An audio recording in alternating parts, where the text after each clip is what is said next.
O nascituro é um aglomerado de células? E o feto, será que é um parasita? Bom, o que é um nascituro? É sobre isso que a gente vai falar nesse vídeo. Seja bem-vindo ao canal do Instituto Pius, eu sou a Ana Derosa.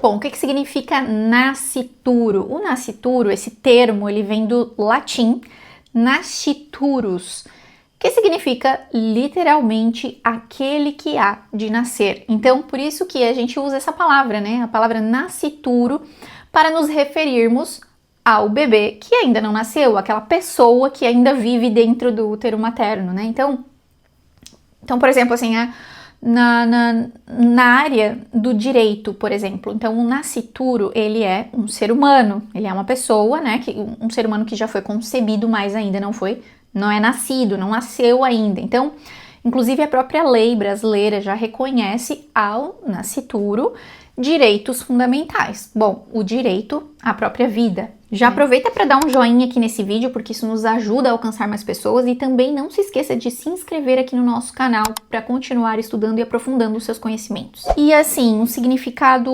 filosófico e antropológico.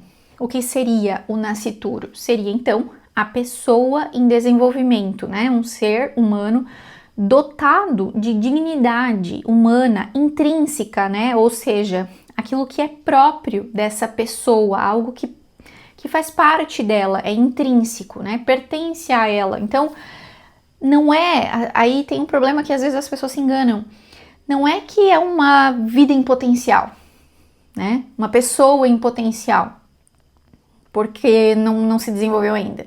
Não, já é uma vida, já é uma pessoa, né?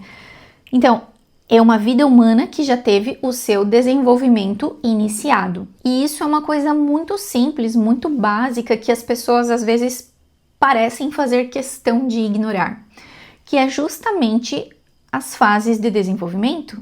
Então, o bebezinho recém-concebido, ele é um embrião, depois ele vai se tornar um feto, aí depois ele vai nascer, e aí ele é um recém-nascido, depois ele é um bebê, depois ele é uma criança, depois ele é um jovem, um adulto e assim por diante. Então, isso é uma coisa muito básica. Então, não é porque ele ainda não chegou em determinada fase de desenvolvimento que ele é uma vida em potencial. Não, ele já é uma vida. É só porque esta vida, ela tem diferentes fases de desenvolvimento. É muito bonito, inclusive a própria ciência nos mostra isso. E como é bonito a gente contemplar. Olha aqui. Que legal, né? A ciência nos ajuda a contemplar o desenvolvimento humano, né? O desenvolvimento da vida humana. Que coisa mais bonita. Então, assim, ignorar isso é uma coisa muito básica. E, assim, é um erro, na verdade, é um erro muito grave, muito grotesco até. E aí, claro, na visão cristã, né? O nascituro é uma criatura de Deus. É um ser criado por Deus, uma pessoa chamada à vida, né? A vida terrena e depois eterna, desde o instante da concepção. Isso é muito profundo, também é muito maravilhoso contemplar isso, né? Porque a gente vê a importância de cada vida humana, né? Já o profeta Jeremias diz: antes que te formaste no ventre materno, eu já te conhecia, né? É Deus dizendo nas palavras do profeta. É Deus dizendo que Ele já nos conhece antes mesmo da nossa concepção. Isso é muito profundo. E aí, gente, então, por que nós estamos falando sobre o nascituro aqui? Porque o dia 8 de outubro a gente comemora, né, o dia do nascituro aqui no Brasil, né? Foi instituído pela CNBB no Brasil essa data. Então, justamente para promover aqui no nosso país a cultura da vida. Fortalecermos mesmo a cultura da vida. Antes de nós falarmos sobre o fortalecimento da cultura da vida, a gente vai falar sobre pautas que são levantadas na sociedade, inclusive, né, na abordagem política também, que fazem uma desumanização do nascituro, né, do embrião, do feto. Por que que isso é feito? Porque quando a gente tem uma sociedade que já não sabe mais que o nascituro é uma pessoa importante, uma pessoa amada, uma pessoa dotada de direitos, né? Fica muito mais fácil levar adiante a pauta do aborto, por exemplo. Então a gente já sabe, a gente já viu em vários países do mundo inteiro o aborto sendo legalizado, primeiro em casos especiais, depois abre para 12 semanas de uma forma geral, depois vai se ampliando esses limites gestacionais, então amplia-se para até 20 semanas, então tem lugares em que se discute o aborto até próximo do nascimento, ou até mesmo no nascimento. São situações assim que de fato são inacreditáveis. E só é possível ser conivente com isso se você não tem, ou se você tem muita maldade, ou se você realmente não tem consciência de o que está ali no ventre de uma mulher é uma vida, é uma pessoa. Então, o que se faz hoje para conseguirem fazer esta desumanização, né? Levando as pessoas a não se importarem mais muito ali com a pessoa que está no ventre, né, de uma mulher. Primeira coisa, o direito da mulher sobre o seu próprio corpo. Isso daí é algo muito comum da gente ouvir, né? Principalmente na internet, nos debates, até no ambiente acadêmico. Infelizmente, é inacreditável que a gente veja isso no ambiente acadêmico, né? Um lugar onde supostamente nós estaríamos buscando a inteligência, buscando o desenvolvimento científico, buscando um desenvolvimento intelectual. A gente vê argumentos tão sem fundamentos, né? Tão relativos, tão frágeis. Então, direito da mulher sobre o seu próprio corpo, ou seja, a mulher tem o direito de decidir o que ela faz com o próprio corpo dela, ignorando totalmente que no ventre dela está o corpo de outra pessoa. Já vamos falar mais sobre isso. Bom, depois, eles vão fazendo troca de termos, né? Então, ao invés de falar de embrião, de feto, de bebê, de pessoa, eles falam o quê? Aglomerado de células, produto da concepção, tecido uterino, uma série de termos que não dizem muita coisa, mas na prática, na verdade, eles passam a mensagem de que o que está no ventre da mulher é algo assim puramente biológico, né? Outra coisa, a redefinição da gravidez, né? A gravidez só inicia depois que o embrião se implanta no útero. Então, esse argumento, ele ignora totalmente que a vida começa ali na fecundação, na junção ali do óvulo com o espermatozoide. Depois, o que eles falam com relação ao aborto? O que é o aborto? O aborto é a interrupção da gravidez. Tudo bem, não parece nada demais, né? Porque assim, quando você fala interrupção da gravidez, você não tá falando que alguém vai perder sua vida, que uma pessoa vai perder sua vida, que um serzinho muito frágil e inocente vai perder sua vida e muitas vezes sentindo dor, sentindo desconforto, porque os métodos usados para se fazer um aborto muitas vezes são realmente absurdamente terríveis. Bom, o que mais que eles dizem, né? Que o nascituro, então, ele ainda não é uma pessoa. Ele não é uma pessoa porque ele não tem consciência. Tem vários autores, inclusive até citando aqui o Peter Singer, né, que é um filósofo, que defendia que só é pessoa quem tem consciência de si. Então isso excluiria o embrião, o feto, até o recém-nascido, até, de repente, até um bebê, uma criança, até 2, 3 anos de idade. Até que ponto uma criança de 2 anos de idade tem consciência de si? Então, talvez, segundo esse conceito, uma criança de 2 anos também não seria considerada uma pessoa, né? Então, muito frágil, muito relativo.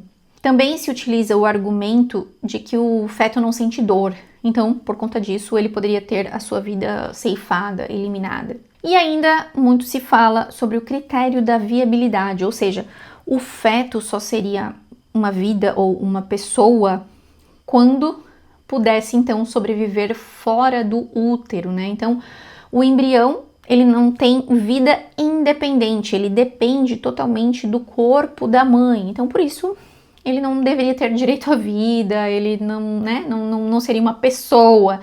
Então, muitos defensores do aborto vão dizer que a mulher poderia decidir, tomar uma decisão relacionada a algo que ainda não existe por si mesmo. Bom, mas então vamos agora ao que a ciência diz.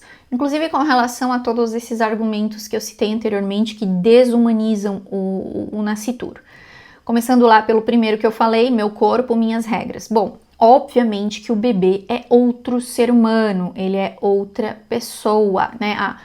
A ciência que estuda o desenvolvimento humano é a embriologia. E a embriologia, bom, todas as pessoas que fazem aí faculdade de medicina, farmácia, fisioterapia, né? O pessoal da área da saúde aí vai estudar embriologia e vai aprender que o início do desenvolvimento humano acontece com a união do óvulo com o espermatozoide.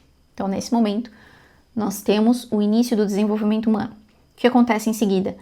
Diversas etapas de desenvolvimento, né, que vão acontecendo ali subsequentemente, certo? Então, o que acontece? Que existe assim a diferença, né, entre o estágio de desenvolvimento e a espécie. Questão de conceito, de classificações. Então, o embrião humano, ele tem a mesma natureza de indivíduo humano, de ser humano, né? Mas o que muda nele? O grau de desenvolvimento, a maturidade, vamos dizer assim.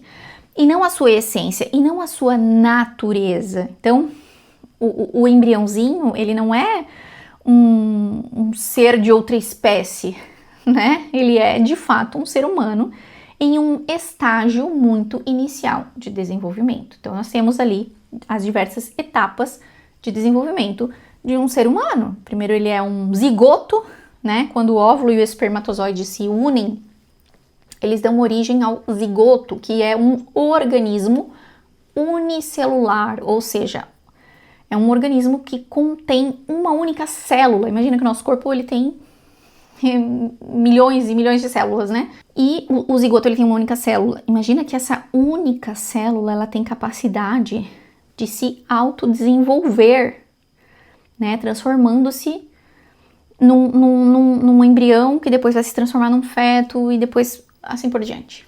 Né? Então, essa capacidade de autodesenvolvimento é uma coisa impressionante que, inclusive, a ciência também, né, vem demonstrando, né? Quando a gente fala... Aí a gente entra também naquele segundo tópico que eu falei, a questão da troca dos termos, né? Aglomerado de células, produto da concepção, essas coisas. Bom, o embrião ele é capaz de coordenar o seu próprio desenvolvimento de forma autônoma. Ele faz tudo isso sozinho. É impressionante, né? Porque assim, a mulher nem descobriu que ela tá grávida ainda. Ela nem descobriu. Mas enquanto ela ainda nem sabe, talvez ela desconfie, mas né, nem saiba que ela está grávida, o seu corpo já está trabalhando para acolher aquele bebê. Por exemplo, né, o seu sistema imunológico, ele se readequa para acolher o bebê e não para eliminar o bebê, como ele faria, por exemplo, numa infecção por vírus ou bactéria, né? Esse é a função ali do nosso sistema imunológico, nos proteger de ataques externos. Mas quando existe a presença de um embriãozinho recém-concebido, então o sistema imunológico da mulher, ele meio que faz o contrário, né? Ele vai se readaptar, se readequar, considerando a presença ali daquele embrião. E a mulher ainda nem sabe que ela tá grávida, mas o embrião de organismo unicelular, que é o zigoto, ele começa a se dividir ali, né? De uma célula passa para duas, de duas passa para quatro, de quatro passa para oito, de oito passa para 16, ele vai se dividindo. Chega um determinado momento em que ele não mais apenas se divide, como também se diferencia, ou seja, as células elas passam a adquirir funções específicas, né? Então cada célula vai formar algo, né? Uma parte vai formar o corpinho do embrião propriamente, a outra parte vai formar o saco gestacional, a placenta, né? E tudo isso vai acontecendo de uma maneira coordenada e ordenada, né? Então, o embrião guia o seu próprio desenvolvimento de forma autônoma. A mulher nem sabe que tá grávida e ele já tá lá se desenvolvendo e formando, né, os tecidos que vão dar a origem aos órgãos e ele faz tudo isso sozinho. Ele tem como que toda uma engenharia, né, todas as ferramentas ali contidas no seu eu, no seu ser, para ir guiando o seu próprio desenvolvimento. E isso quem nos mostra é a ciência, olha que maravilha, né? Então, quem defende que o nascituro, né, o embrião, por exemplo, é só um aglomerado de células, ou um parasita, não sabe muito sobre ciência, né? Não sabe muito o que a ciência diz. Não está estudando muito, né? Provavelmente. Então, o embrião, ele tem este comportamento organizacional. Ele vai crescendo e se desenvolvendo de modo muito coordenado, né? Bom, aí vem uma outra questão, a questão ali da redefinição da gravidez.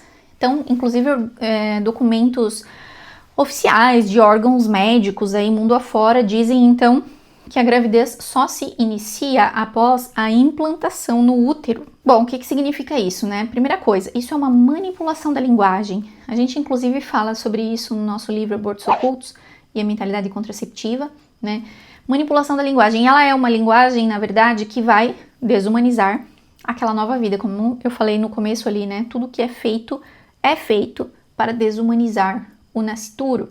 Qual o objetivo disso? Classificar a gravidez considerando um mero, assim, processo biológico, né? Com o seu início definido até arbitrariamente, eu diria, né? Porque, assim, por que você vai dizer que a gravidez começa na implantação? Ah, porque antes disso pode não se implantar e pode acontecer um aborto espontâneo, mas isso pode acontecer também depois da implantação, né? Uma série de situações, assim, que podem acontecer, né? A vida, na verdade, ela tem sua fragilidade em todas as etapas do seu desenvolvimento.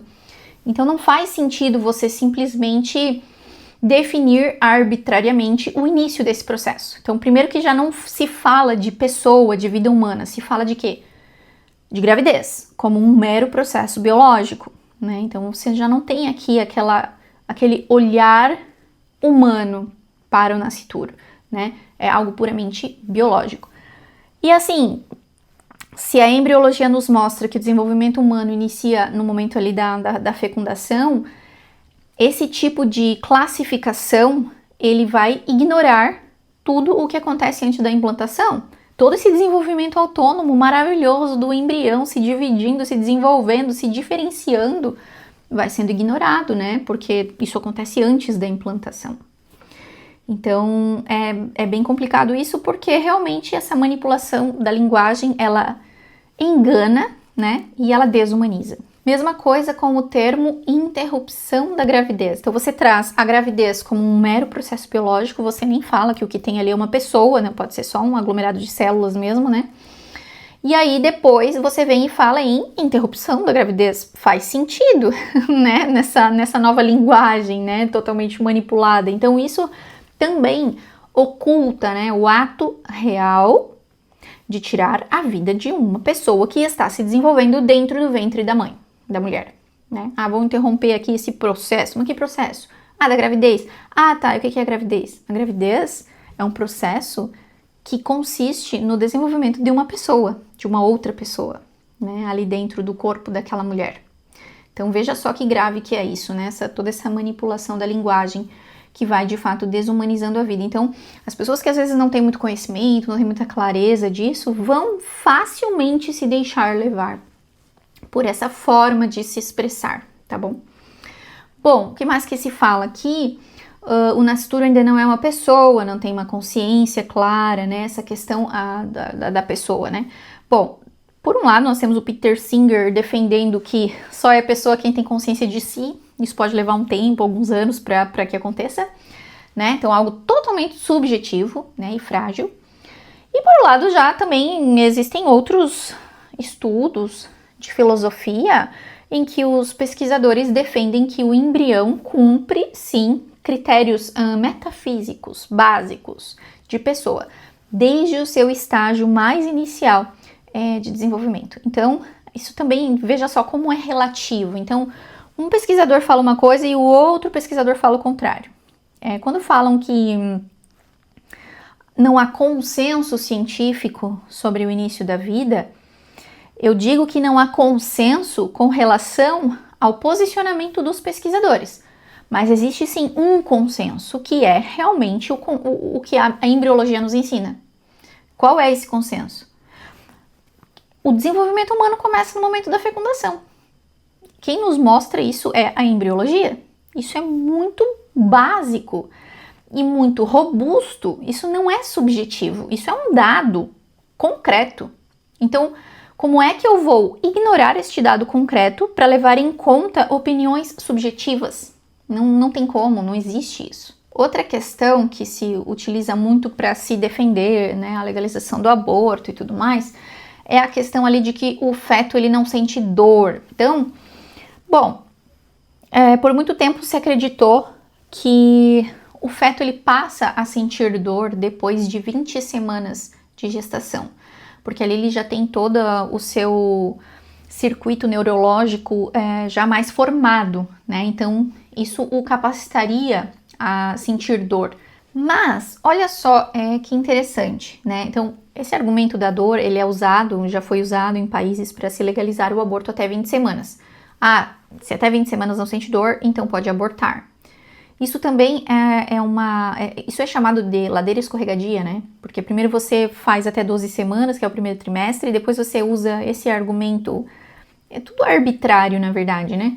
Ah, não sente dor, então tudo bem, se não sente dor, ele não vai sentir nada, então pode fazer o aborto, faz até 20 semanas. Só que aí depois que se consegue legalizar o aborto até 20 semanas, os próprios defensores do aborto já querem mais, então eles já vão buscando outras justificativas para conseguir legalizar o aborto até fases mais tardias da gestação, né, além de 20 semanas. Então, isso prova que eles não estão muito preocupados com o fato de o feto sentir dor ou não, né? Mas, de qualquer forma, o que a gente tem, assim, de científico, né?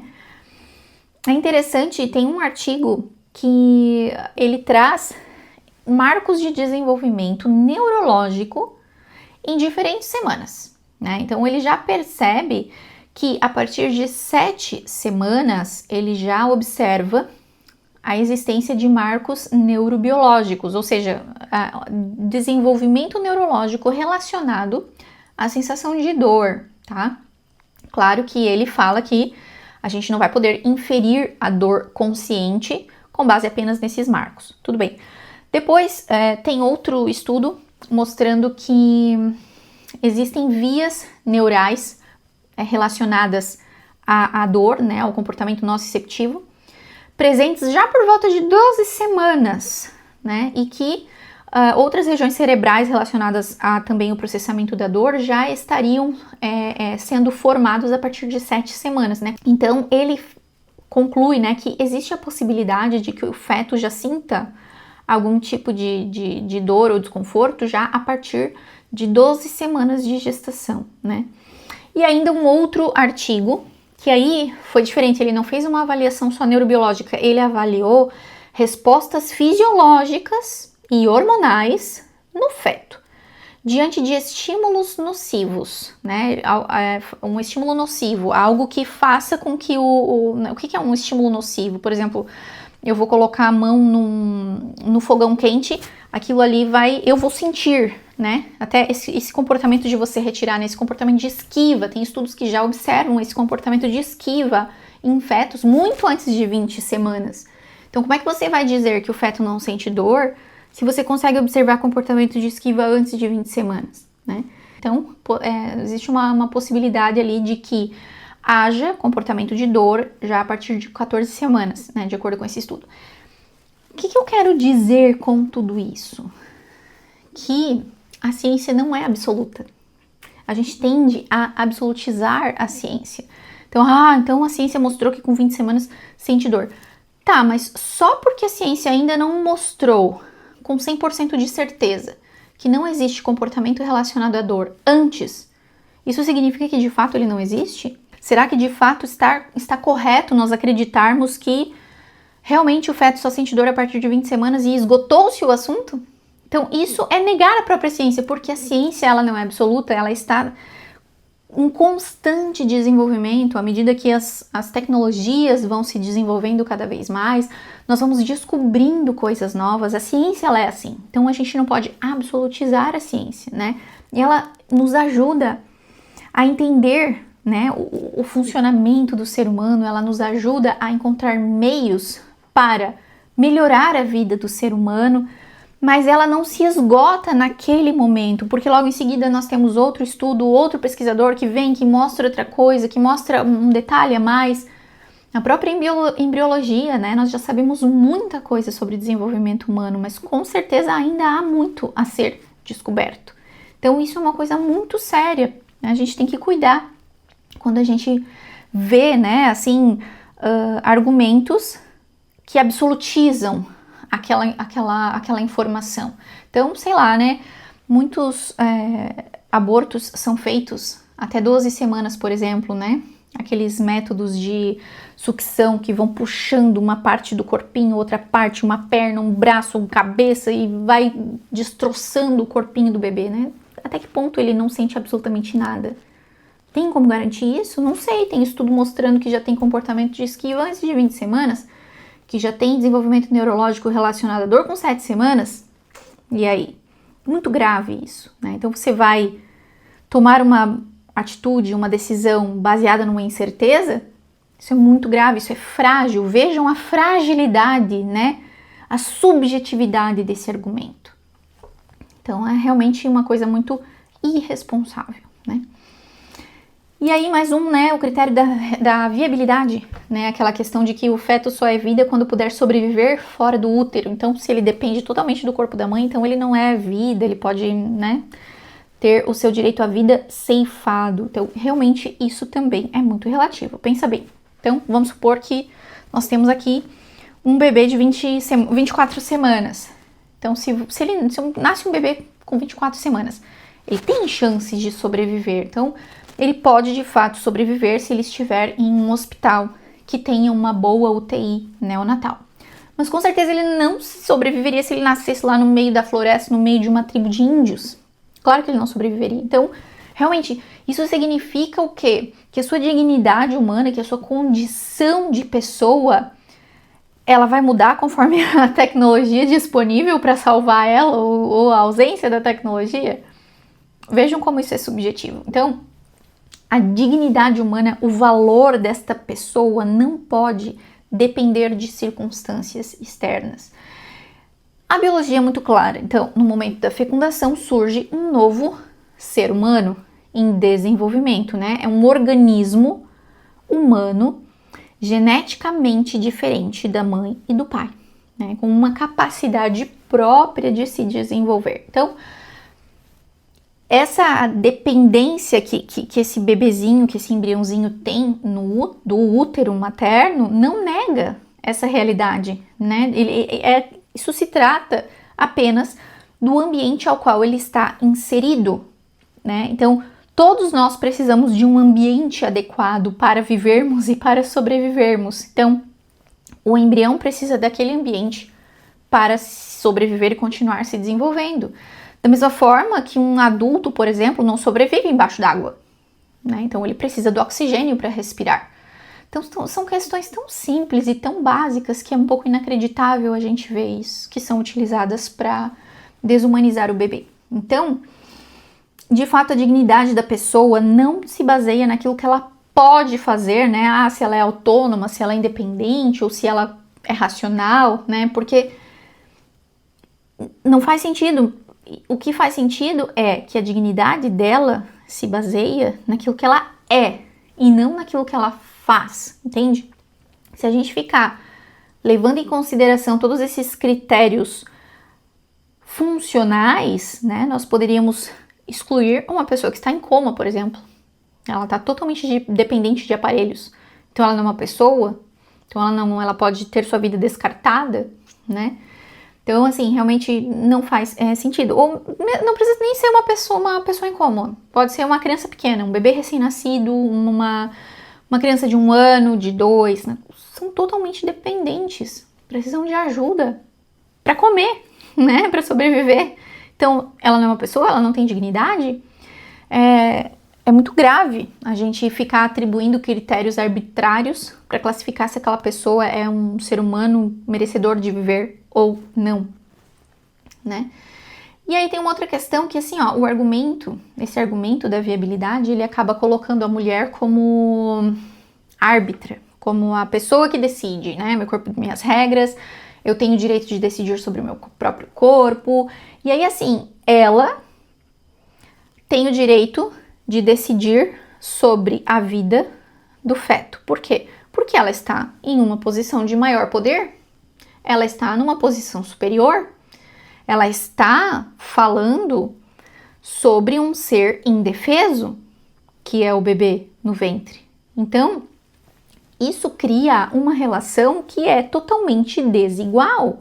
A gente não fala tanto, os nossos tempos não falam tanto em igualdade, em busca por direitos iguais, o próprio feminismo defende tanto isso, mas aí nós temos nesse ponto aqui da argumentação, nós temos justamente uma relação que é totalmente desigual, onde a pessoa mais forte decide se a mais fraca vai viver ou não, tem direito de existir ou não. Isso é tão grave que é a base que já foi usada para justificar, por exemplo, escravidão e genocídios. Isso é muito grave. Então a gente precisa urgentemente conscientizar as pessoas sobre dignidade humana, que não depende de condições externas, não depende da sua fase de desenvolvimento, né? E aí, assim, né, outra coisa, ninguém é independente. Como é que você vai dizer assim, ele não...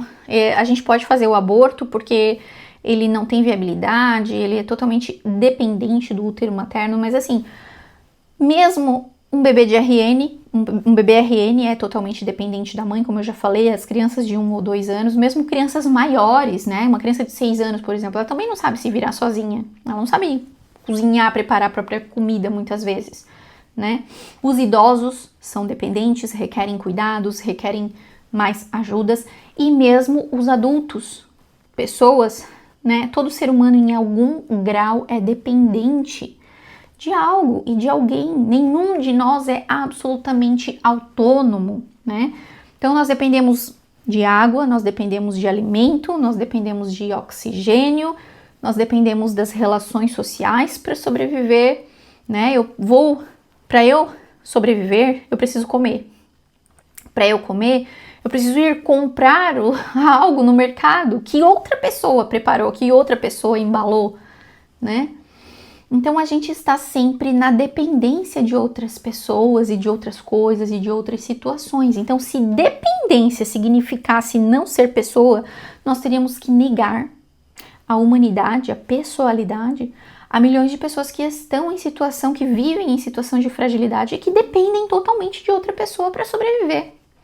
Vejam o quão frágil é este argumento. Então, esses são alguns dos pontos em que a própria ciência vem nos mostrar, né, a beleza da vida humana que se dá ali nesta etapa de desenvolvimento dentro do útero materno, em que nós temos ali o nascituro, né, que é o embriãozinho ou o feto que está se desenvolvendo. A ciência nos ajuda a contemplar esse desenvolvimento. A ciência nos mostra que há ali humanidade, né? A ciência nos ajuda a contemplar a beleza da vida, o milagre da vida, até mesmo eu diria, né? Então a ciência nos mostra que é verdade que a vida começa na concepção. A ciência nos mostra que nós devemos sim proteger aquele ser humano, porque ele está numa condição de fragilidade maior. E se nós não defendermos os mais frágeis, nós estaremos sendo o quê? No mínimo, covardes. Então nós temos essa missão de conscientizar as pessoas sobre a humanidade do nascituro. Vamos aproveitar este dia do nascituro, e não só este dia, né, mas vamos fazer sempre o que estiver ao nosso alcance, o que for possível para nós, para que as pessoas se conscientizem cada vez mais deste milagre da vida, que a própria ciência nos ajuda tanto a contemplar. Não deixe de compartilhar este vídeo com seus amigos, com seus familiares, se inscreve aqui no nosso canal e até a próxima!